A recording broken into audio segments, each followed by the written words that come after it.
북한이 그렇게 점을 보는 사람이 많다는 걸 몰랐어요. 저도 이제 미신쟁이한테 갔거든요. 내가 어느 날에 압록강을 짤까닥 넘으면 좋겠냐. 이러니까 딱 찍어주면서 귀에 물소리가 난다는 거예요. 저희 북한에서 교과서에 나와 있는 교재가 있어요. 하나님, 선교사 그런 건 다 나쁜 거야. 이렇게 인지가 되는 거죠. 한국에 딱 왔을 때 안녕하세요 저 선교사입니다 하면 되게 싫었겠네요. 좀 그런 거부감이 있었어요. 죄를 미워하는 거 굉장히 중요해요. 근데 죄를 미워하는 것보다 하나님을 사랑하는 게 더 강력해요. 마음을 다하고 뜻을 다하고 목숨을 다해 하나님을 사랑하라. 이게 와, 첫 너무 번째 뜨겁다 오늘 지금 있으니까. 그죠? 이거 첫 번째 아니 저 지금 대학원 강의보다 더 빠져들어가요. 그러네요. 복음통일의 그날까지 함께합니다. 남북소통 프로젝트 오 잘요. 네, 안녕하십니까. 아나운서 윤영미입니다. 주님 만나는 귀한 시간 오 자유여. 오늘도 기쁘게 시작해 볼게요. 자, 탈북미녀 5분 모셨습니다. 환영합니다. 안녕하세요. 안녕하세요. 네. 그리고 든든한 남한 가족분들도 환영하겠습니다. 안녕하세요. 안녕하세요. 한 주 동안 잘 지내셨죠?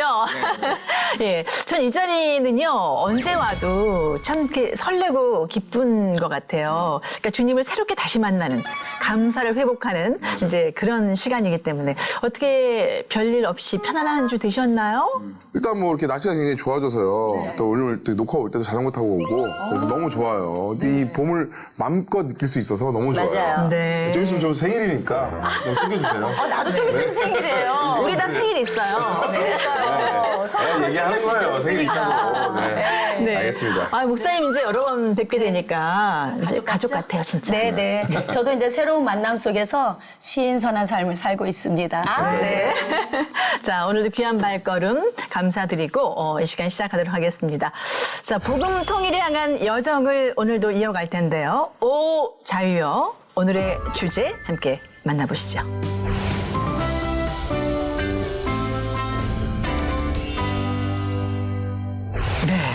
자, 오늘의 주제. 어떤 얘기들이 나올지 어느 때보다도 흥미진진할 것 같은데요. 자, 신들의 전쟁입니다. 정말 신들의 전쟁 나오니까 신나네요. 그러니까요. 아주 그냥 신이 납니다. 이 신들의 전쟁 하면 굉장히 무슨 뭐 여러 가지 신들이 좀 많이 생각나는데. 그러게 말이에요. 오늘 어떤 얘기들이 나올지 정말 궁금하지 않아요? 그죠? 너무 자두 씨, 궁금해요. 오지현 씨. 근데 어떻게 보면 뭐 신이란 건 저희한테는 이제 유일한 신은 또 하나님이잖아요. 그렇죠. 근데 그거 말고 이제 어떻게 보면 우리가 얘기하는 다른 모든 신들에 대해서 나올 것 같은데 북한은 또 다른 신들이 있을까? 뭐 그렇게 생각이 그러니까요. 들어요. 오늘의 주제는 왠지 되게 스피리추얼한 어떤 영적인 얘기들이 나오지 않을까 맞아요, 좀 맞아요, 이런 맞아요. 기대감이 지금 생겨요. 네, 그렇죠. 좀 뭔가 주제를 볼 때 이렇게 무게감이 확 느껴지는 것 같은데 맞아요. 북한에서 가장 많이 믿는 신은 과연 뭘까요? 북한 주민들이 제일 많이 믿는 신이 미신이에요. 그러니까 정말 예전에는 노동당을 믿고 그래도 북한 정권에서 뭐 배급도 주고 이 러임도 줄 때는 미신을 믿는 사람을 보고 전 왜 미신을 믿을까? 왜냐면 굳이 미신을 안 믿어도 그냥 쌀을 주고 돈을 주니까 그런 거에 대해서 사람들이 신경을 안 썼는데 고난의 행군이 시작되면서 아예 정권이 막 주민들을 방치하는 거예요. 쌀도 안 주고 그리고 계속 얼려요. 이제 고난의 행군이 끝나면 진펄길이 열리고 이제 뭐 강성대국 문이 빼꼬덕하고 열린다 해가지고 저희 엄청 기다렸거든요. 근데 안 되는 거예요. 그러니까 사람들이 안 되겠다. 노동당을 믿으면 안 되겠다 하다 보니까 이제는 그 미신에 막 의존을 하는 거예요. 그래가지고 이제 동네 보게 되면 저는 북한이 그렇게 점을 보는 사람이 많다는 걸 몰랐어요. 그러니까 우리가 신경을 안 쓸 때는 전혀 알리지 않았는데 그런 걸 찾아다니는 사람들이 많으니까 점쟁이들이 막 동네에 엄청 많은 거 우리가 몰랐던 점쟁이들이.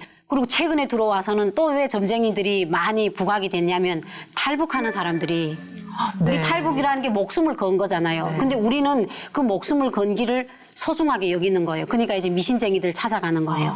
우리가 어느 날에 강을 건너면 좋겠냐.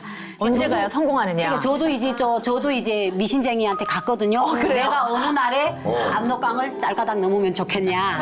이러니까 그 미신쟁이가 이렇게 손에다가 무슨 이렇게 동전 같은 거 막 흔들더니 날짜를 딱 찍어주면서 귀에 물소리가 난다는 거예요. 그게 압록강이라는 거죠. 그러니까 물이 많아지는 거 아니야? 그렇죠. 이 날에 떠나면 좋다. 그러니까 이제 막 흔들면 귀에 물소리가 들리는 날이 있고 안 들리는 날이 있다는 거예요. 네. 물소리가 나는데 이 날이 그 날이다 이렇게 하는 거예요. 근데 저 그날이 넘었는데 죄송한데 무사히 넘었어요. 하나님이 은혜죠. 예, 그렇죠. 근데 우리는 그때는 하나님을 몰랐기 때문에 미신쟁이 말이 그냥 법이다 이렇게 생각을 다 저처럼 생각을 하는 거예요. 그러니까 그냥 북한 내부에서 미신은 진짜 노동당보다 더 잘 믿는 그런 신이 된 거예요. 불교도 아니고 이제는 뭐 김일성교도 아니고 네, 그쵸. 미신.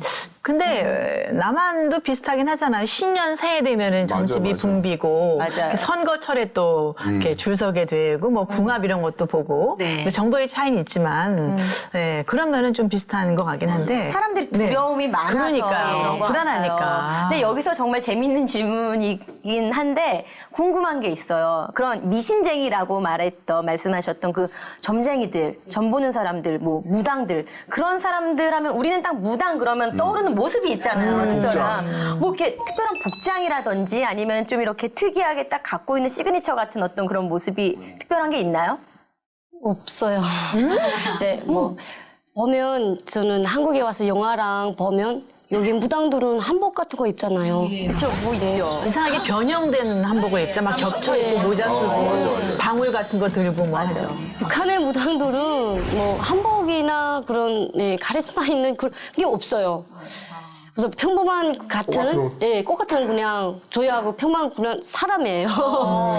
복채는 얼마 정도 하나요? 복채란 말 모르세요? 점쟁이한테 이제 돈을 내야 되잖아요. 네. 지불하는 돈. 지불하는 돈은요, 이제 본인이 그게 딱 액수가 정해져 있지 않아요. 마음 내키는 대로? 예, 이제 내 형편이 이만큼 되면 이만큼 줄 수도 있고, 안 되면 좀 적게 줄 수도 있고, 좀 형편이 안 될 때는 술 한 병으로도 가능은 해요. 근데 내가 술 한 두 병 내 살림에 이거 점을 봐야 되겠는데 술 두 병을 내가 가지고 가다가 아까워. 야, 한 병은 좀 놔두고 갈 거야. 여기다 감춰놨다가 한 병만 가지고 갈 거야 하잖아요. 점쟁이가 딱 알아맞혀요. 그래서 그 사람이 들어가서 내가 점을 보려고 하잖아요. 그러면 눈을 딱 아래로 딱 떨구고 그 본인을 쳐다보지도 않고 들어오는 사람을 쳐다보지도 않는 거예요. 네. 그러면 왜 그럴까 모르잖아요. 안 봐줘요. 나가라 그래요. 정말 북한의 그 술이 맹물이나 같아요. 그런 술마저 두 병이 아까워서 한 병을 놔두고 오는 사람한테는 저는 안 봐준다는 거예요. 그만큼 이제 보게 되면 그런 사람들은 좀 점쟁이라고 하지만은 뭘 좀 아는 것 같아요. 어둠의 영이죠. 그렇죠. 영이 되게 다 귀신도 영적이고. 그걸 다 아니까. 그럼요. 귀신도 능력이 있는데. 엔돌의 신접한 여인처럼. 맞아요. 그렇군요. 근데 이번에는요, 궁금한 게 또 뭐냐면 북한에서 들어본 어떤 미신 관련해서 어떤 충격적이거나 아주 황당했던 얘기. 뭐 이런 많을 게 것 같아요. 궁금해지네요. 다양한 얘기들이 많이 나올 것 같아요. 저는 어머니가 많이 아프실 때 점을 잘 보는 사람이 있다 해서 어머니가 그 집에 찾아갔거든요. 이제 왜 이렇게 병이 언제 나을지 이런 거를 물어보느라고. 그랬더니 이제 들어갔더니 아무 말도 안 했는데 그 점쟁이가 그랬대요. 멀자리에 나무가 자라가지고 나무 뿌리가 할아버지 다리를 누르고 있으니까 그게 할아버지가 너무 힘드셔가지고 그 묘를 옮기면 너 병 나을 거라고 엄마 병이. 그래가지고 저희 아버지가 그 당시에 할아버지가 돌아가신 지 되게 오래돼서 몇 자리도 옮길 때도 됐대요. 그래서 아버지가 몇 자리를 옮기려고 파봤더니 진짜 뿌리가 내렸대요. 근데 지금 생각해보면 당연한 거 아니에요? 어떻게 보면? 나무가 있으면 뿌리가 내려야지. 그렇게 생각했는데 그 당시에는 파보니까 진짜 뿌리가 그렇게 내려 있으니까 맞다 이거 옮기면 되겠다 싶어가지고 이제 옮겼어요. 그거를 산소를 옮겼는데 어머니는 낫지는 않으셨어요. 그래가지고 당연한 거죠. 왜냐면 얼굴 보면 얼굴 아픈지 안 아픈지 딱 보이죠. 이러고 있는 사람 당연히 아픈 거죠. 혈색이 안 좋은데. 혈색이 안 좋은데. 안 좋은 일 있으셨습니까? 네, 누구도 알아요. 저는 아기가 어릴 때 너무 많이 아팠어요. 근데 정말 그 어린 아이한테 페니실린을 맞췄는데도 열이 안 내리는 거예요. 그러니까 시어머님이 보다 못해 점쟁이 한 분을 데려온 거예요. 그러니까 주변에서 조언을 주는 게 뭐냐면요. 야, 귀신뼈에 왔다. 빨리 미신제 데려와라. 이렇게 옆에서 조언을 주니까 어머님이 점을 보는 분을 데리고 온 거예요. 그랬더니 그분이 우리 아들을 이렇게 보더니 애군이 끼웠는데 이게 사람이 애군이, 그러니까 사람 애군이 끼웠대요. 그래서 저는 무슨 소리냐고 해보니까 이 세상에 빛을 못 본 아이가 저승에서 괴롭힌대요. 그래서 제가 가만히 생각을 해봤는데 제가 예전에 유산을 한번 했어요. 유산을 한번 했는데 그 애가 지금 비친다는 거예요. 그러니까 나 유산한 거 어떻게 알았지? 그러니까 이제 이 큰 눈이 다시 더 크게 되는 거예요. 맞다 이러면서 완전 영화다. 그래서 그분이 지금 방토를 해준다는 거예요. 그래가지고 똑같아요. 북한은 다 십자거리예요. 그러니까 여기를 말하면 사거리죠. 예, 근데 그게 이제 옛날에는 그때 당시 이제 아파트를 우리 아이가 아플 때 아파트 2칸짜리, 3칸짜리를 2만 원인가 3만 원 했어요. 근데 그렇게 돈이 가치가 있을 때인데 돈을 3,000원에다가 뭘 넣고 그걸 이제 십자거리에 12시에 그 가운데다 딱 놓고 뒤도 보지 말고 뛰라는 거예요. 그래가지고 눈이 있다만 해가지고 시엄마랑 같이 힘을 합쳐가지고 거기다 놓고 제가 항황이 집에 왔어요. 근데 제가 조금 이렇게 겁이 많은데 좀 엉뚱한 데가 있거든요. 겁이 많은데 지르는 스타일이에요. 내가 암만 생각해봐도 이게 아닌 거예요. 이게 딱 선떡을 먹은 것처럼 끼끄랑. 그래서 가봤는데 사실 북한은요 12시 이후에 사람들이 안 다녀요. 그러니까 누가 그 중심에다 뭘 넣은 줄 알고 그래 갔는데 없더라고요. 없어요? 누가 가져갔겠어요? 점쟁이. 가 가져갔죠. 점쟁이야.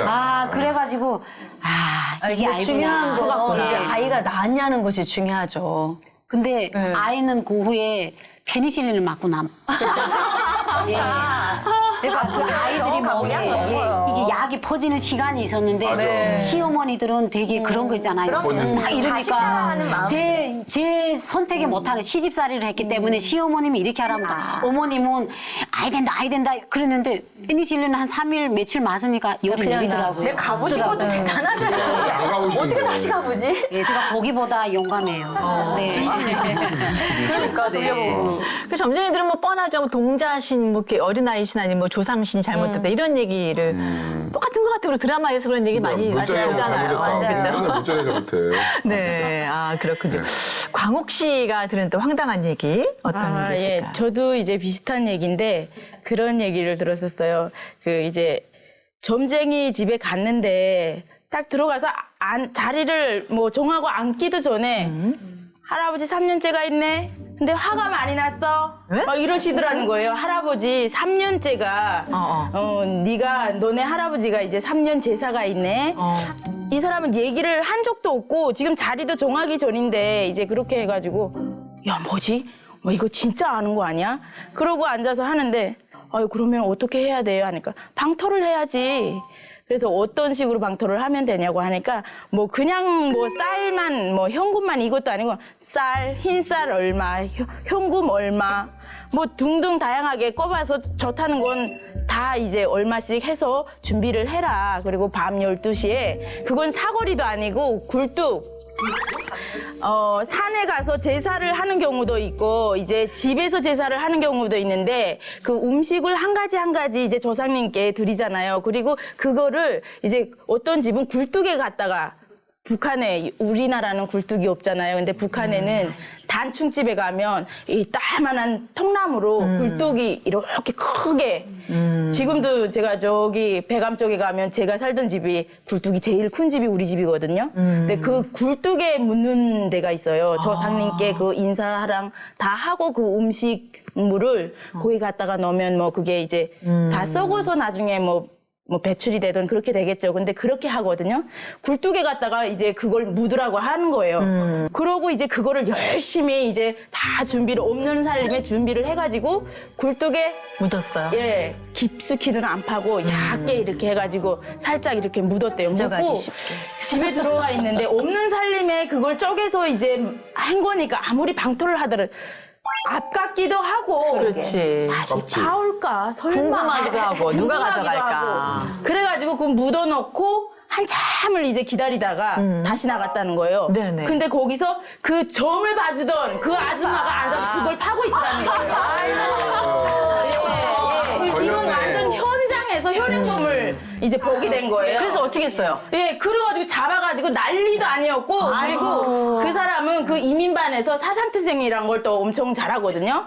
그래가지고 막 그렇게 대놓고 이제 뭐 생활총화를 하면서 이런 식으로 이렇게 했다 하면서 했는데 장사 망했네. 예, 그 사람이 제가 탈북할 때 그 이제 탈북 날짜를 나도 언니처럼 그 탈북 날짜를 저만의 믿지는 않는다고는 하지만 저도 또 이제 워낙에 위험한 일이니까 얘기 이제 물어보려고 가려고 한다니까 야야 그런 일이 있었던 거라고 가지도 마 믿지도 마 너 하나만 믿고 가 이러는 거예요. 그랬더니 황당한 일이 그러니까 있었어요. 그 점쟁이가 자기가 필요한 것들을 얘기했네요. 네, 쌀, 뭐 무슨 반찬들 이런 현장에서 거. 아예 그냥 예, 했던 거죠. 아니 근데 사람들의 그 순수한 마음, 무언가 의지하고 싶고 네, 두려워하는 마음을 그런 게 그렇게 있어요. 이용하다니. 이용한 거지. 나는 그랬을 것 같아. 그냥 그 만약 내가 점쟁이였으면 햄버거, 피자 먹고 싶은 거 다 얘기해. 되니까. 오징어 거봉, 우리 오징어 지난주에 거봉. 얘기했던. 맛있는 거 다 얘기할 것 같아. 한국 땅에도 우리 어렸을 때 저도 비일비재하게 봤어요. 미신 많아요. 그런데 복음이 들어오면서 무너진 거예요.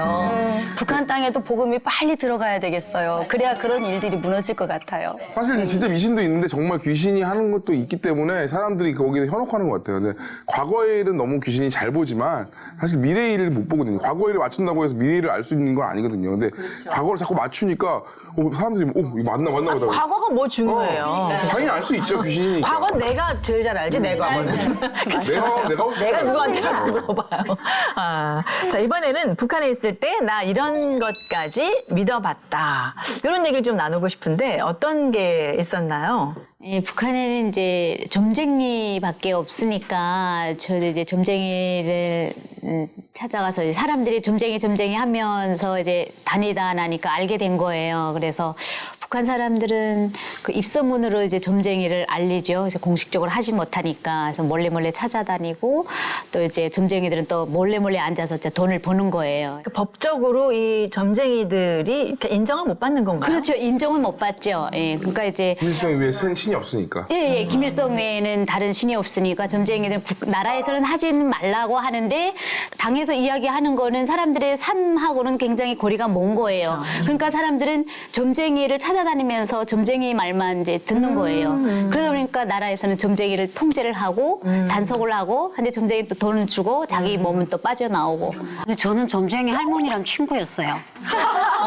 역시 특이하세요. 아니 네. 근데 북한에 있을 때 어떻게 그렇게 알게 됐냐면 아이를 유산을 하고 병원에 갔는데 뭐가 잘못됐대요.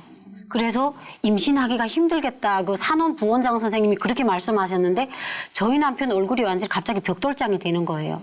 그렇게 좋다 사랑한다 하더니 아이를 야 이거 유산이 잘못돼서 아이 가지기가 힘들겠다 이렇게 말하니까 시어머니랑 좀 난리가 난 거예요. 아 그래서 저는 너무 막 걱정하니까 우리 시어머니가 또 이렇게 점쟁이 할머니를 소개를 해줬어요. 그래서 제가 할머니가 갔는데 이렇게 술잔을 하나 술잔을 딱 내놓으면 여기다 술을 부으래요. 그래서 이렇게 술을 벗어요. 그랬더니 제 손금을 근데 북한 점쟁이들이 대한민국 그 사람들은 막 소리를 치잖아요. 우와 막 이러잖아요. 조용해요. 더 무서워, 그게. 다 이렇게 맞대고 탁 기를 자기다 대라고 이렇게 조용히 말해요. 그 보더니 할머니가 제가 술을 딱 붓는 걸 보시더니 걱정 마. 내년 5월이면 남자아이를 등에 업고 다닌다고 이러는 거예요. 근데 그때는 진짜 임신을 안 했을 때거든요. 아 그래서 그런갑다 했는데 정말 5월 달에 아이를 낳았어요, 제가. 그 다음에 5월에? 예, 그렇죠. 그러니까 나는 그게 더 믿게 된 거예요. 그래서 제가 집에 가서 막 자랑을 하니까 저희 아버지가 약간 말투가 저것해요. 이렇게 툭툭 써야 돼. 야, 생길겠지. 이렇게 말씀을 하시는 거예요. 맞아요. 그게 아니라는 거예요. 그러니까 저는 또 그렇지 않잖아요. 그래서 그 할머니가 저를 너무 예뻐하셔갖고 이렇게 손금 보는 법이란 배워줬어요. 그 할머니가. 그래서 저는 짬만 있으면 가서 국수도 가져다 드리고 쌀도 가져다 드리고 할머니하고 엄청 친하게 지내다가 할머님이 그냥 병으로 돌아가셨는데 제가 할머니 돌아가셔서 두 주먹 쥐고 그런 말을 했어요. 할머니는 남이 앞날을 그렇게 왜 잘 보면 자기 앞날을 그렇게 못 봤냐고. 네, 근데 그래서 저는 조금 방토는 다시는 안 해요. 그 십자거리에 돈을 뿌린 다음부터 버릇이 떨어져서. 근데 믿기는 믿었어요. 네. 근데 앞날을 보긴 하는데 중요한 건 생명을 못 얻잖아요. 맞아요. 사람들은 우선 눈에 보여지는 맞추는 거, 내가 어떤 일을 해야 될 때 어떻게 해야 되느냐, 뭐 이런 날에 대한 부분인데 사람들은 영생에 대한 관심이 없는 거예요. 당장 먹고 사는 일만 지금 살아야 되는 문제만 관심이 있어요. 그러니까 그 할머니도 남의 거 잘 맞춰줬지만 자신은 그냥 지옥으로 가는 거예요. 그리고 보면은 그 점쟁이나 아니면 무당이나 이런 자녀들 경우에 보면요. 잘 되는 경우가 꽤 있어요. 근데 꽤 있는데 그 이후의 삶을 보면은 굉장히 비참해요. 그러니까 말년을 보면은 점쟁이도 그렇고 보면은 굉장히 뭐 어떻게 보면은 뭐 객사를 한다든가 저는 이제 제 주위에 굉장히 많거든요. 그러니까 예를 들면 굉장히 잘 되는 사람이 있어요. 근데 잘 되는데 불구하고 뭐 자식들이 갑자기 아프다든가 그러니까 그거는 왜냐면 성경적인 원리로 보면은 다른 신을 섬기는 것은 그거는 정말 저주예요. 그 저주가 분명히 밑으로 내려온다는 거예요. 그렇기 때문에 자녀들이나 그다음에 그 자녀의 자녀들까지 하나님께서 굉장히 미워하신 10계명 중에 1계명이 다른 신을 섬기지 말라잖아요. 그러니까 미신은 정말 그러니까 흉내도 내지 말라고 그래요. 그 흉내를 막 이렇게 우리가 무슨 뭐 아예 장난으로 뭐 손금 보자 이것도 내지 말라는 그 한 이유가 그걸로 인하여서 정말 어떻게 보면 그 3, 4대까지 저주가 흘러내려갈 수 있다는 거예요. 네, 귀신도 뭐 그런 작은 어떤 능력 같은 거는 있지만 결국에는 그 생명이 이제 없어지게 되고 하나님이 끝까지 허락하지 않으시잖아요. 그렇죠? 근데 하나님께서 나 이외에 다른 신을 섬기지 말라 이렇게 말씀하셨는데 북한 사람들이 이렇게 우상 숭배하는 모습을 보시면 목사님으로서 굉장히 안타까우시겠어요. 안타깝죠. 근데 제가 대화를 나누면서 궁금한 게 좀 생겼어요. 지금 북한에서는 공식적으로 무당들이 활동을 못하도록 돼 있잖아요. 점쟁이들이. 그런데도 암암리에 활동을 하고 있단 말이에요. 혹시 보이지 않는 곳에 예수 믿는 사람들이 활동하고 있나요? 있죠. 네. 저는 무슨 얘기를 하고 싶냐면 북한 땅에 이미 복음이 들어갔었고 교회가 세워졌었고 구원받은 분들이 있었어요.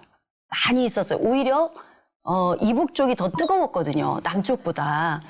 그랬는데 지금 1인 독재 체제가 세워지면서부터 이제 신앙의 자유가 없어졌잖아요. 근데 신앙을 믿음으로 유산으로 물려주게 되어지면은 자녀들이 죽게 되어지죠. 그러니까 이제 부모들 세대에서는 예수 그리스도를 믿고 알고 있지만 얘기를 못했던 것 같아.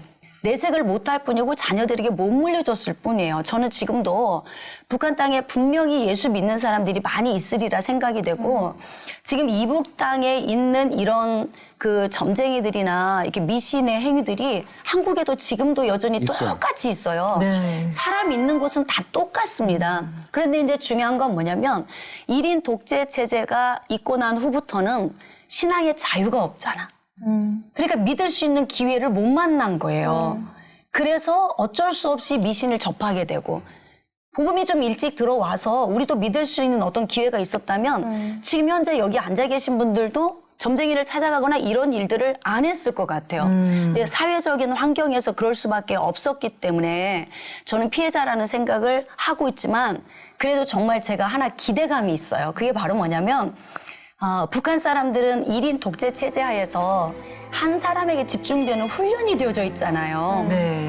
예수는 누가 잘 믿냐면 단순하고 순수한 사람이 예수 진짜 잘 믿어요. 소망의 말이다, 진짜. 근데 북한에 복음이 들어간다면 기대감이 저는 북한 사람들이 예수님 만나기만 하면 우리가 따라갈 수 없을 정도가 되리라 생각을 해요. 네. 열정도 대단할 테고 충성심도 대단할 테고 이게 예수 믿는 것을 우리가 따라잡을 수 없을 거예요. 그래서 그렇게 부정적이지만은 않아요. 예수 그리스도의 복음이 없어서 다 경험한 일들인데 어쨌든 우리가 복음 빨리 전해야 될 것 같아요. 네. 그래서 이제 얘기를 들어보니까 어떤 마음이 드냐면 뭐 점쟁이나 뭐 귀신이나 아니면 북한의 그 김일성이나 모든 사람들이 특징이 있어요. 뭐냐면 정말 다 두려움을 준다는 거예요. 근데 하나님은 두려움의 하나님은 아니거든요. 그러니까 어떻게 보면 영적인 건데, 그러니까 우리의 싸움은 혈과 육이 아니여 공중공세 잡은 자들과 그런 영적인 싸움이라고 얘기하잖아요. 근데 다 두려움을 주는 거예요. 그러니까 예언을 하더라도 두려움. 너 이렇게 하면 죽어. 너 이렇게 하면 어떻게 돼? 이게 두려움으로 주는 거예요. 근데 하나님은 그것이 아니에요. 하나님은 굉장히 인격적인 분이고 하나님은 인격적이고 사랑이 많으신 분이기 때문에 분명히 성경에는 예언이 분명히 있다고 얘기해요. 근데 귀신은 사탄은 똑같은 게 뭐냐면 하나님과 똑같은 행동을 해요. 비슷한 행동을 해요. 하지만 가짜인 거죠. 같은 꽃이지만 진짜 꽃과 가짜 꽃인데 가짜 꽃도 굉장히 이뻐요. 하지만 이것은 죽은 꽃이에요. 근데 진짜 꽃은 정말 향기가 나고 생명력이 있는 거예요. 그러니까 우리가 너무 가짜에 익숙하다 보니까 진짜가 나타났을 때 이게 진짜가 아니라고 생각할 때가 많아요. 사실 이거는 뭐 북한뿐만 아니라 우리나라 안에서도 크리스찬인데도 불구하고 점쟁이한테 가서 뭐 이렇게 하는 사람도 굉장히 많아요. 많죠. 네, 그런 것들이 굉장히 너무너무 많아서 이런 것들은 정말 다 뿌리 뽑아야 되고 그리고 이거를 하나님께서 굉장히 미워하시는 거다. 이거를 하게 되면 하나님께서 3, 4대까지 저주를 준다고 분명히 말씀하셨거든요. 근데 그거를 분명히 아셔야 된다는 걸 좀 얘기를 드리고 싶어요. 특히 이제 북한에 넘어오신 분들은 그런 것들에 익숙하잖아요. 점 보고 뭐 하고 이거 너무 신기했어. 이거 진짜 아니야 라고 생각하지만 혹하게는 할 수 있지만 결국 마지막에는 정말 멸망이다. 죄를 미워하는 거 굉장히 중요해요. 근데 죄를 미워하는 것보다 하나님을 사랑하는 게 더 강력해요. 맞아요. 하나님을 사랑하면요. 하나님이 원하시지 않는 것들을 자연적으로 미워하게 돼요. 그렇기 때문에 저주 이렇게 두려움에서 끝나면 똑같아져요. 하지만 하나님을 사랑하는 게 더 강력하기 때문에 그분을 사랑하는 것에 더욱더 내가 더욱더 그 마음을 쏟고 그 마음을 얻으면은 이 죄는 미워하게 되기 때문에 소망으로 그렇죠. 우리가 복음을 그래서 정말 예수님이 소망인 거예요. 허다한 허물을 덮으시는 맞아요. 그게 사랑이고. 마음을 다하고 뜻을 다하고 목숨을 다해 하나님을 사랑하라. 이게 와, 너무 뜨겁다 오늘 지금 이 순간. 그죠? 이거 첫 번째 영적인 얘기하니까 다른 게 아니라 그거 첫 번째 예매예요. 아니 저 지금 대학원 강의보다 더 빠져들어가요. 그러네요. 그 얘기를 들어보면 이제 어떻게 보면 지금 얘기를 들어보니까 정말 하나님을 알 수도 없는 상황이었고 뭔가 미신과 기밀성 사상과 이런 걸 그런 상황이었기 때문에 상황에 너무 이해를 하는데 혹시 북한에서도 하나님의 존재를 혹시 아셨던 분이 계세요? 저는 개인적으로 하나님에 대해서 그런 게 뭐 설마 있을까 뭐 그리고 그런 걸 생각할 마음의 여유조차도 없죠. 근데 그런 건 있었어요. 안 좋게는 생각을 했었어요. 왜냐면요. 북한에서 교과서에 나와 있는 교재가 있어요. 아마 북한에서 나서 자란 사람이면 아마 그 교재는 다 배우고 넘어갔을 거예요. 근데 옛날에 선교사가 있었는데 그 선교사가 들어와서 이제 그 뭐 선교를 한다고 해서 들어왔는데 어린 아이가 너무 배고프고 하다 보니까 그 선교사네 집에 뭐 어디 사과나무가 있었는데 그 사과가 이제 바람에 뚝 떨어져서 굴러간 걸 이제 주워서 먹었다는 거예요. 먹었는데 그 아이 이마에다 이제 울바자의 벽에다 세워놓고 이런 청강수 막 살이 타들어가는 그런 그 화학 그런 게 있는데 약품이요. 예, 그걸 이렇게 굴자를 쓰면 살이 타들어가면서 불이 새겨지는 그걸로 이제 도적이라고 그렇게 써놨다고 이제 그런 선교사 얘기가 있어요. 아닐까요? 그거 음해지요. 예, 그러니까 그렇게 해가지고 조회한데 그걸 아예 사상 교육을 시키는 체제적으로 거예요. 아예 교육을 시키는 거예요. 그러다 보니까 아니야 하나님 선교사 그런 건 다 나쁜 거야 이렇게 인지가 되는 거죠. 완전 예. 아니 지원해도 잘 지원하지 않아요. 한국에 딱 왔을 그게 이제 때 사상 교육이 되는 한국에 거예요. 딱 왔을 때 안녕하세요 저 선교사입니다 하면 되게 싫었겠네요. 그런 거부감이 있었어요. 예. 진짜 뿔 달리고 막 이런 존재인 줄 알아요. 좀 그런 거하고 비슷한 거죠. 예. 네. 저는 또 그 평신도로서 목사님께 질문 드리고 싶은 게 우리 크리스찬들도 왜 예언기도 받으러 가는 분들도 계시잖아요. 뭐 저도 뭐 받은 적도 있고. 저는 이제 안 믿었을 때는 저도 사실 찾아간 적 있어요, 점쟁이를. 네, 저는 이제 늦게 믿었기 때문에. 근데 지금은 그러지 않으니까. 근데 어떤 경우 정말 답답하고 이럴 때, 예언기도 받고 싶은 마음이 솔직히 있거든요. 그래서 뭐 나쁘지 않고, 말씀도 받고 하니까. 어떻게 생각하세요? 선지자적 예언하고 목회자적 예언 두 가지로 나눌 수가 있어요. 하나님께로부터 진짜 와서 받는 것이 예언인 거예요. 그런데 가장 중요한 건 뭐냐면 선지자적 예언은 기록된 말씀을 잘 깨달아서 증거하는 게 선지자적 예언이에요. 근데 이제 목회자적 예언은 지금 우리 그 윤영미 그 사모님께서 말씀하신 것처럼 뭐냐면 우리가 삶을 살 때에 인생이 답답하고 풀리는 일이 없고 똑같은 거예요. 무당을 찾아간 것하고 똑같은 마음으로 교회 안에서도 내가 기도해도 안 돼, 음성도 안 들려, 뭐 깨달아지지도 않아. 이러면 사람들이 뭐냐면 누가 내 마음을 좀 후련하게 좀 해줄 사람이 없나 이게 생각하는 거예요. 그런데 교회 안에서 그걸 해결해 주는 분들이 있으세요. 근데 저는 어떤 사람을 만났냐면 20여 년 동안을 귀신에 의해서 예언하신 목사님을 저는 만났었어요. 귀신에 의해서요? 네, 귀신에 의해서. 근데 이분은 평신도 때부터 목회자 부부에게 사사를 받아가지고 훈련을 받았어. 그러다가 신학교를 가게 됐어요. 신학교를 가서 목사 안수를 받았어요. 그리고 이분은 사사를 받은 뒤부터 약 20여 년 동안을 각 개인의 가정을 돌아다니면서 봉투에다가 생년월일, 생일, 생시 적어달라고 해서 그걸 적어주면 이 사람이 그걸 보고 예언을 해주는 거예요. 너무 용한 거예요. 점쟁이랑 뭐 다를 게 다를 바가. 네, 그런 분들 많아요. 다 맞추는 거예요. 그러니까 너무 사람들이 볼 때는 야, 저분 진짜 능력 있는 분이다. 그래서 한 분이 세 분 연결하고 세 분이 또 세 분 연결하니까 부장권이라고 네, 해서 그런 거예요. 다이아몬드. 완전히 예. 그래서 이분이 너무 바쁘게 이렇게 사역을 했어요. 그런데 이분이 내려놓지 못한 이유는 여기서 먹을 게 다 나오는 거예요. 그러니까 맞아. 귀신이 다 가르쳐주고 귀신에 의해서 사역을 하고 있는데 목사라는 이름 때문에 다 믿는 거야. 그런데 이분은 귀신에 의해서 하는 줄 알지만 못 내려놓는 거예요. 왜냐하면 차도 나오죠, 옷도 나오죠, 먹을 것도 나오죠, 돈도 나오죠. 그게 내 삶을 유지시키는 공급처가 되는 거예요. 그러다가 저희 훈련소에 와서 그분이 커밍아웃을 했어요. 그래서 나와가지고 간증을 하면서 내가 이렇게 20년 동안 귀신에 의해서 나는 사역을 한 사람이다. 근데 결국은 그분이 이제 암이 걸려서 저희 치유학교에 오셨다가 돌아가셨어요. 근데 결국 예수 그리스도를 인정하고 믿음은 있지만 그 사람 안에 와 있는 몸주로 와 있는 어둠을 분리를 못 시켜요, 본인이. 그래서 결국은 어둠에 의해서 죽게 되어졌거든요. 그러니까 저는 무슨 말씀을 드리고 싶냐면 교회 안에 분명히 예언이 있어야 맞아요. 그런데 이 예언은 하나님께로부터 와서 그걸 받아서 주님이 주실 때 해야 돼요. 그래서 예언은 내가 하고 싶을 때 하는 게 아니에요. 듣고 싶을 때 들어지는 게 아니에요.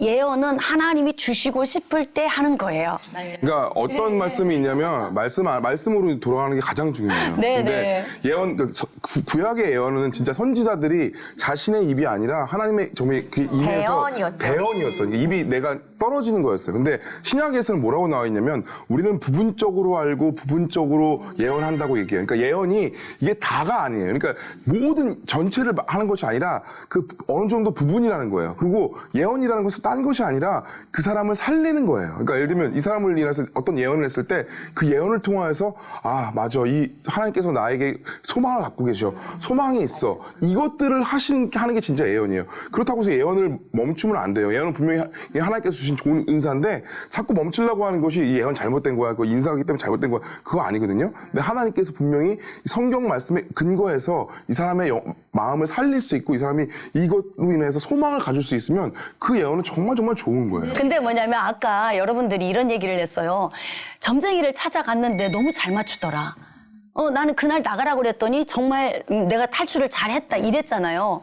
하나님은 나귀를 통해서도 역사하시고 때로는 하나님은 무당을 통해서도 말씀을 주세요. 그러니까 여러분들을 구원하기 위해서 이 땅에 보내시기 위한 하나님의 계획이 있어서 그 사람들의 입을 통해서 일하셨을 수도 있어요. 그렇죠. 그러니까 어둠을 통해서 이 사람이 꼭 얘기했다 이것만이 아니라 정말 창세 전부터 우리를 사랑하신 하나님의 계획이 여러분을 탈출시키려고 네, 점쟁이의 입술을 붙드셨을 수도 있어요. 모든 것이 사용하셨던 거. 그러니까요. 네, 그래서 여러분은 결국은 뭐냐면 하나님의 은혜 안에 계신 분들이라. 협력하여 선을 이루리라. 그래서 말씀을 안 해야 돼요. 말씀을 안 해야지. 말씀에 이런 것도 있구나. 말씀 안에 있으면은 이건 진짜 맞는 거예요. 근데 전혀 모르는 상태에서 그러니까. 목적 의식성 없이 북한에서 불렀어요. 그러니까 그냥 만약에 이해하면 비가 정말 안 와요.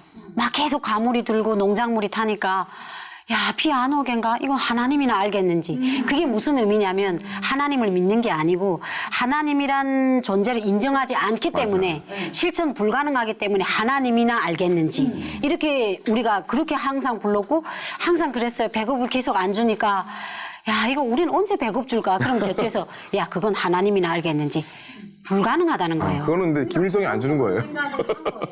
근데 저희는 이제 그때 제가 하나님을 부르면서도 몰랐어요. 그러니까 이 세상에 하나님을 부정적으로 생각했고, 근데 이제 북한에 막 문익환 목사님도 오시고 천주교 문규현 신부님도 오셨는데 개념이 없으니까 신부와 목사의 차이를 몰라요. 아, 저 까만 옷을 입은 사람들은 다 하나님이 보내신 사람이구나. 근데 이제 북한에서 이제 13차 축전할 때 문규현 신부가 저는 그게 모르죠. 그게 하나님이고 하느님인지 모르니까 태권도 뭐 7단인가 된다고. 그래서 야, 하나님 믿는 사람들은 저렇게 싸움도 잘하는구나. 이렇게밖에 인식을 못했어요. 그래서 하나원에 있을 때 그 자원봉사자분들이 막 들어오잖아요. 저 절들 따라다니며 물어봤어요.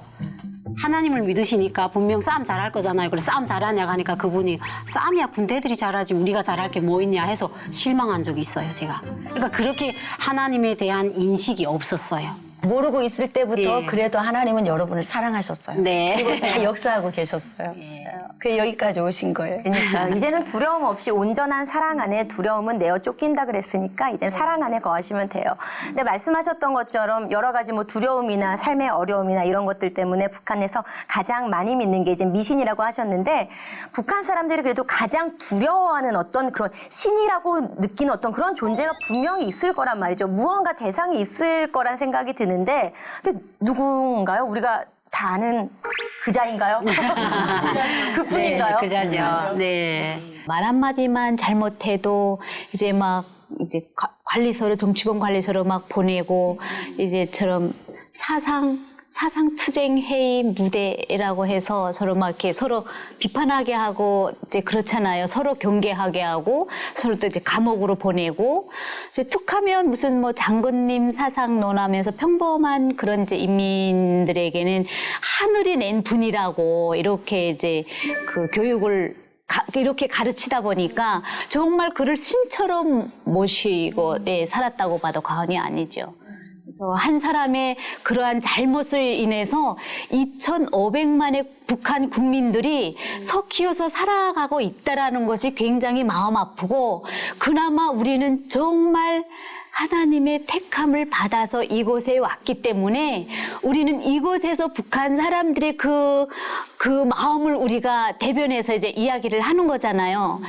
정말 순진한 사람들에게 김부자를 이제 세뇌시킴으로 인해서 그 나라 전 국민을 그 사람한테 복종시키게 하고 정말 그 국민들의 그러한 그 뭐라고 하나요? 의지를 모든 것을 마비시키는 거잖아요. 예. 그러니까 그게 굉장히 마음 아픈 거죠. 그러니까 믿으면서도 두려운. 예, 두려운 그런 존재인 거죠. 북한 사람들은. 예. 종교를 뛰어넘는 그런 존재죠. 뭐. 북한에서는 이제 신이라고 하게 되면 그래도 뭐 그런 신 말고 살아있는 신이라고 하게 되면 김일성이 때나 김정일이 때는 그래도 그들을 살아있는 신으로 생각했던 것 같아요.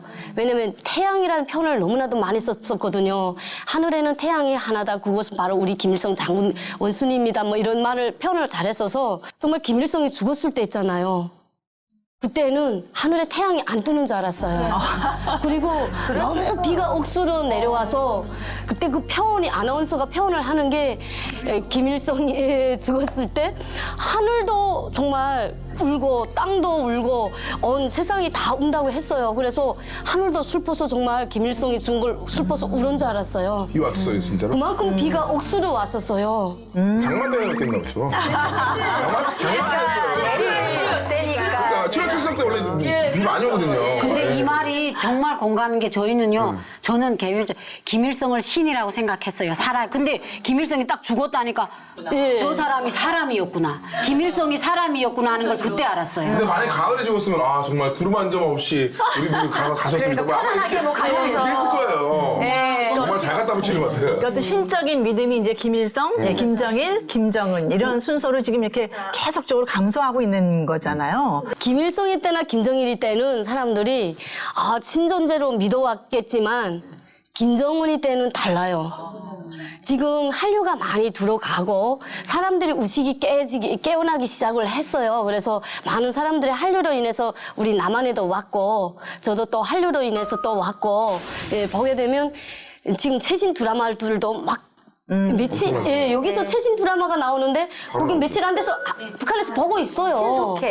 그만큼 이 한류로 인해서 사람들 의식이 많이 깨기 시작하거든요. 그리고 이제는 북한 주민들이 당보다는 북한 조선노동당보다는 장마당이 더 대세예요. 장마당을 더 믿어. 장마당이 아니면 굶어 죽잖아요. 수령을 믿었다가 우리가 얼마나 많은 사람들이 굶어 죽었어요.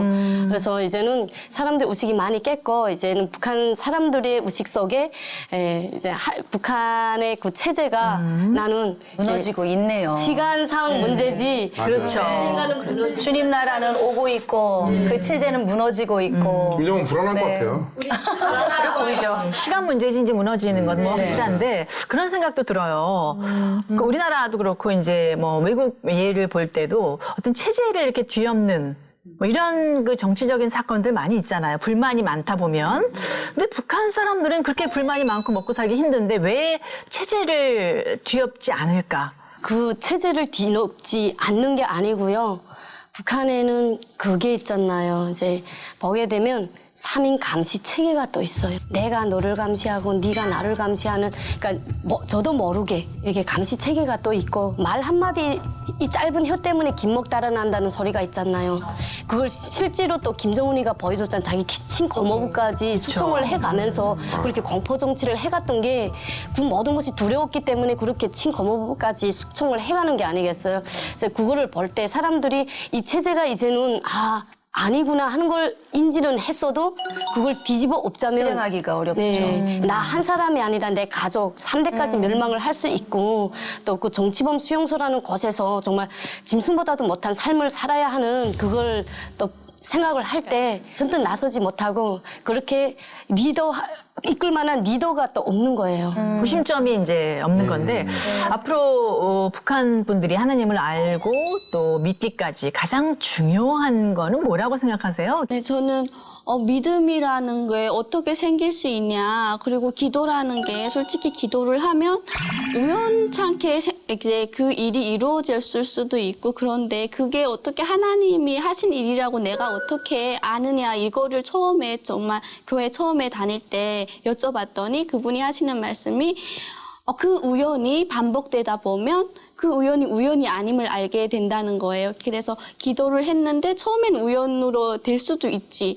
근데 또 했는데 또 돼. 그건 우연이 아니고 몇 번 반복되면 그건 우연이 아니라고 너가 알게 되면 하나님을 알고 싶어하고 하나님을 사랑하는 마음이 생기고 더 그분을 의지하는 마음이 생긴다는 거예요. 실제로 제가 그렇게 했더니 저도 처음엔 의심했어요. 이거 뭐 우연히 됐을 수도 있지. 누가 그래서 이렇게 내가 좀 안 돼 보여서 나를 이렇게 케어했을 수도 있지. 이런 우연들이 반복되다 보니까 그게 믿음이 되더라고요. 이거는 하나님이 하셨구나. 이거는 하나님이 하셨다. 이거는 우연이 아니구나. 이런 믿음이 생기게 되더라고요. 그래서 이제 안 믿는 분들도 처음에는 이제 이런 얘기 들으시면 하나님에 대해서 하나님 앞에 어려운 거를 기도해 보세요. 이 얘기를 하고 싶어요. 기도가 우연히 반복되다 보면 그건 우연이 아님을 그분들도 아실 거라고 저는 생각이 들거든요. 그래서 기도를 했으면 좋겠어요.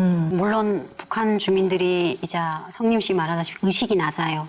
그 사람들한테 그냥 무작정 너희 하나님을 믿어라 하면 안 믿습니다. 도리어 반감을 살 수 있어요. 그래서 저희는 그게 이해와 공감이 앞서야 된다고 생각해요. 그래서 실질적으로 2017년에 김일성 평전이라는 책이 나왔어요.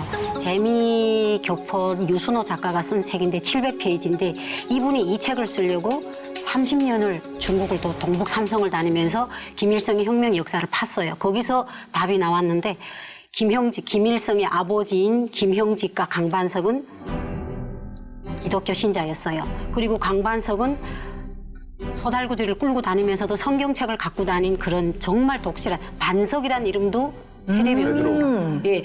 근데 이제 북한에서는 이제 그 해고록이 그거에 대해서 많이 나왔는데 해고록에서 뭐라 했냐면 아버지와 어머니가 기독교를 다닌 것은 혁명 동지들을 많이 만나려고 다닌 거지 하나님을 믿기 위해서 간 것은 아니다. 해고록에 딱 이렇게 밝혔거든요. 근데 실제로는 그렇지 않거든요. 정말 독실한 신자였어. 독실한 신자였기 때문에 이제 사람들이 이제 하나님을 북한에 전파를 하면 하나님을 정말 잘 믿어요. 그러면 이제 노동당을 안 믿게 되는 거예요. 그러니까 그 사람들은 그걸 알기 때문에 그걸 차단시키는 거예요. 그래서 이제 그러한 내용들을 부단히 지속적으로 북한에 들여보내야 사람들이 보고 어머나 이게 맞네. 그러니까 결국은 김일성 가문도 결국은 기독교네. 그러니까 사람들이 이해를 하고 공감을 해야 돼요. 이런 상황에서 우리가 신앙을 전파를 해야지 무조건 믿으라 이렇게 말하면 그 사람들한테 반감을 불러올 수 있어요. 그래서 체계적이고 이런 것을 CD나 USB로 만들어가지고 설득할 수 있는 그런 시스템을 먼저 주입적으로 보내는 게 저는 북한의 뒤에 있는 컨텐츠. 사실 근데 이렇게 얘기를 하잖아요. 근데 얘기를 들으면서 어떤 생각이 드냐면 그런 부분에 있어서는 어떻게 보면 남한 사람들은 잘 몰라요. 왜냐면 북한 사람들이 어떤 특징이 있고 물론 안다고 하지만 뭐 알아요라고 얘기하고 선교사님도 많이 있지만 근데 그것들은 어떻게 보면 지금 이 남한에 오신 여러분들이 그걸 해야 되는 거라고 좀 믿어요. 왜냐면 그거에 대해서 이제 알게 되고 아 이렇게 해야지 효율적으로 이들에게 복음이 들어가겠구나. 그걸 알게 해주신 분은 좀 분명히 하나님이거든요. 저도 그렇고 우리 자두 사모도 그렇고 우리는 이제 연예인에 대해서 잘 알잖아요. 연예인한테 어떻게 전도해야 될지 다른 사람들은 잘 모르거든요. 근데 저희는 알아요. 어떻게 전도해야 이들이 정말 하나님이 잘 들어갈지. 맞아요. 똑같은 것 같아요. 그러니까 연예인 선교사님, 연예인 선교사, 북한에 있는 북한 선교사님. 똑같은 것 같아요. 지혜를 항상 나눠주세요, 저희에게. 아우 참 귀한 말씀, 지혜로운 말씀들이 참 많이 나왔어요. 맞아요. 목사님, 우리가 하나님의 존재를 그들에게 알리고 믿게 하려면 어떤 태도를 가져야 될까요? 북한 사람들이 남한 사람을 그 적대국처럼 생각하는 것처럼 저희도 어렸을 때 똑같은 마음이 있었어요. 맞아요. 나는 공산당이 싫어요. 그 공산당이 싫어요. 뭐 이러면서 그런 마음. 그래서 우리가 이렇게 탈북민들을 직접 만나서 이렇게 하면서 우리와 똑같구나 저분들이. 이제 우리는 어떤 편견이 좀 있냐면요. 저분들은 우리와는 좀 다를 거야. 또 때로는 아들 때문에 엄마가 울었다고 그러면 똑같네? 뭐 이런 마음. 맞아요. 근데 왜 그러냐면 적대국에 대한 이런 그 편견이 있어요. 그런데 이제 여러분을 만나서 제가 이렇게 대화를 하면서 야, 제 편견이 무너지기 시작하는 거예요. 요나가 왜 그렇게 니느웨를 가기 싫었겠어요. 여기 적국이야, 적국. 지금 우리에게 화살을 겨누고 있고 총을 겨누고 있는 적국에 내가 왜 복음을 전하러 가? 이게 지금 요나 생각 아닙니까? 근데 하나님은 너는 빨리 가! 이렇게 지금 명령하시잖아요. 지금 우리도 우리 안에 있는 이런 편견을 우리가 이렇게 오 자유여라는 프로그램을 통해서 접하고 여러분들도 지극히 인간적이고 눈물 흘리고 이 모성애를 가지고 있고 부부애를 가지고 있고 하는 이걸 제가 접하면서 이 프로가 굉장히 하나님 나라가 북한에 빨리 오도록 하는 지금 가교 역할을 하고 있겠구나. 맞습니다. 제가 그 생각이 드는 거예요. 그래서 우리가 요나의 편견만 버리고 주님이 가라 그럴 때 알겠습니다. 순종만 하면 될 것 같아요. 할렐루야. 아유, 아멘입니다. 네네. 맞습니다. 저도 보면 굉장히 항상 신앙생활을 하면서 어떤 생각이 드냐면 내가 정말 편견이 많은 사람이구나. 이 하나님에 대해서도 편견이 많고 그러니까 믿으면 믿을수록 내가 얼마나 편견이 많은 사람인지 알게 되는데 정말 성령님이 우리를 깨닫게 하시고 알게 하시고 더욱더 주님한테 가까이 가게 하시는데 아마 북한 분들도 북한 그 나라를 통하여서 분명히 하나님께서 다 깨닫게 하실 거예요. 그러니까 저는 그거에 대해서 굉장히 믿고 정말 하나님께서 하실 일들에 대해서 굉장히 기대가 됩니다. 그리고 여기 계신 분들 만약에 북한 동포들에게 복음을 전할 기회가 주어진다면 뭐라고 이제 전하고 싶어요? 저는 좀 그런 생각이 들어요. 사람은 저도 살면서 뭐 아직 나이가 많이 들도록 산 건 아니지만 살면서 보면 무엇인가 어떤 것에 의지를 하고 싶어 하는 존재더라고요, 사람은. 근데 솔직히 제 가족이나 옆에 제가 사랑하는 모든 이들도 언젠가는 저의 곁을 떠나버린단 말이에요. 예, 그게 뭐 제가 싫어서 이게 아니라 언젠가는 이 세상에 없는 사람들이 되어 있을 수가 있단 말이에요. 그때 나 홀로 남아져 있었을 때 항상 내 곁에 지켜주시고 내 곁에 계시는 건 하나님이다. 이런 얘기는 뭐 그 사람이 신앙심이 높고 낮고를 떠나서 공감이 될 것 같아요. 저는 이런 얘기로 제가 다가가면. 그래서 그런 식으로 저는 그 친구들한테 전하고 싶은 그런 생각이 듭니다. 생명의 처음과 끝은 네. 결국 하나님. 아닙니다. 예, 먼저 온 통일인 그 미녀분들의 귀한 말씀 가슴에 이렇게 꼭꼭 우리가 새겨 넣어야 될 것 같은데요. 목사님, 우리 크리스천들이 영적 전쟁에서 승리하기 위해서 가장 가장 중요한 것은 뭐라고 생각하시나요? 저는 그 영적 싸움을 싸울 때 가장 중요한 부분을 영적 기반인 건강한 육신의 삶이라고 생각을 해요. 왜냐하면 힘들어서 온 사람들이 항상 하는 얘기가 나는 기도할 수가 없어요. 주님과 교통이 안 돼요. 예배 드리기가 싫어요. 다 영적으로 주님과 교통이 안 되는 사람이에요. 그런데 이런 사람들마다 공통적인 특징이 3가지가 있어요. 첫 번째는 잠을 잘 못 자요. 네네. 그 다음에 2번째는 잘 먹지를 못해요. 그리고 3번째는 그 사람과 같이 대화해 줄 만한 사랑하는 사람이 옆에 없다는 거예요. 그러니 이렇게 육신이 피폐해져 있으니까 영적인 삶이 안 되는 거예요. 그래서 육적인 삶과 영적인 삶은 둘이 아니고 하나예요. 근데 이 하나인데 우리가 인생을 살 때 영적인 날개, 육적인 날개 2개 달고 날라야 비상할 수 있어요. 한쪽 날개 꺾이면 날릴 수 없거든요. 그런 것처럼 영적인 삶이 하나님 앞에 온전히 가기 위해서 꼭 필요한 게 있는데 건강한 육신의 삶이 필수적입니다.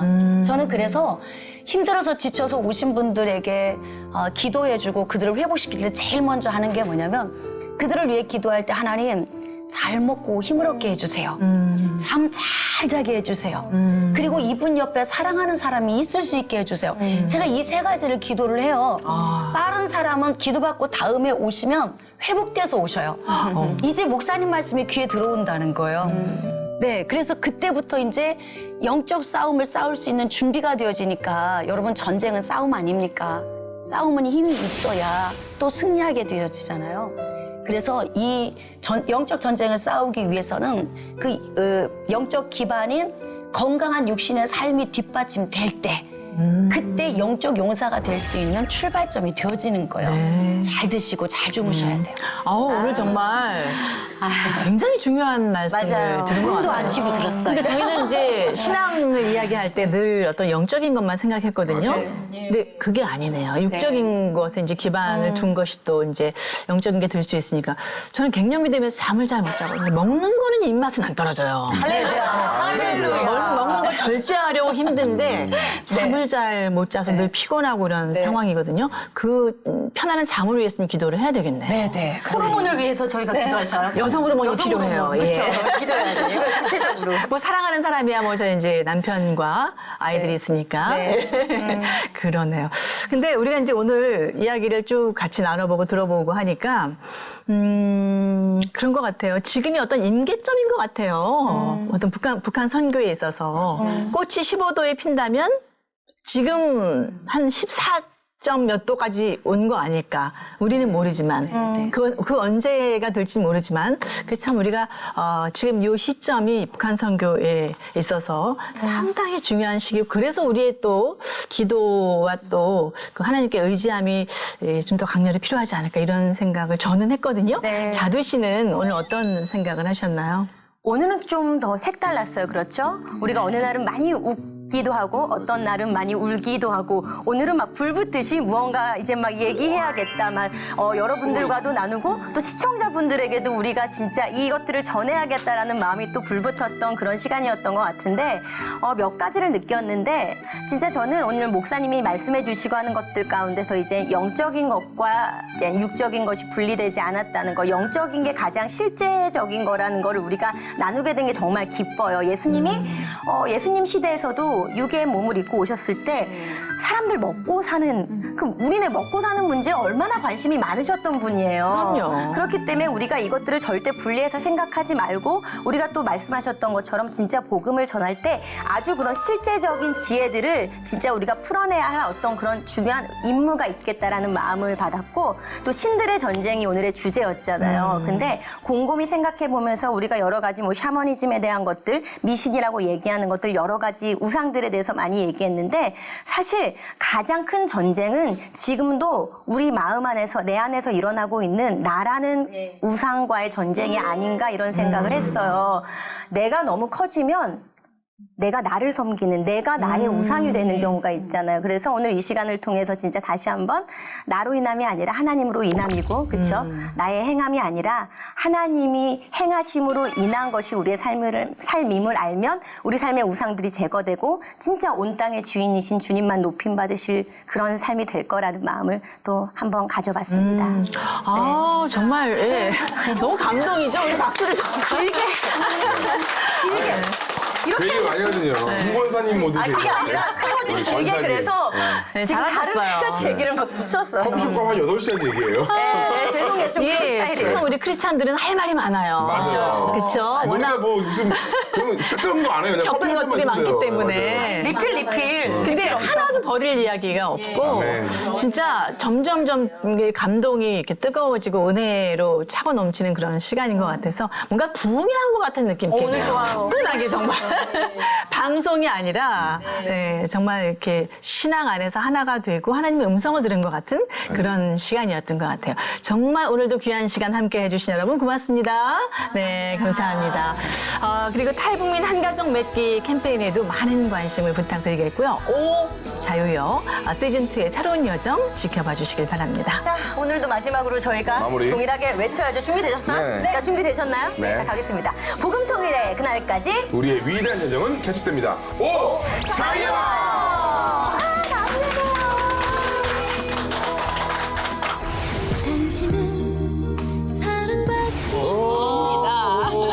붕으로 들었어. 역시나 나올 줄 알았어요. 아니, 이거 손님이 와가지고 저를 이렇게 보시면서 처음처럼요 이러시는 거예요. 그래서 은정아 너 거기서 뭐 하냐? 그래서 사장 여기 처음처럼 다시 해달래요. 그러니까 그 친구를 보면서 나도 교회는 열심히 다녔는데 지영 씨, 썬데이 크리스찬은 좋은 게 아니에요. 썬데이 크리스찬은 주일만 다니는 크리스찬이고, 그러니까 열심히. 주일만 다니거든요. 열심히. 불려가게 하신 거예요? 경찰들이 거기를 매복하고 있었는데 운이 안 좋게 동생이 거기 전화하는 현장에서 잡힌 거예요. 진짜 하나님의 은혜와 동행이 아니었으면 탈북에 성공을 못했을 것 같아요. 그 위험한 상황에서도.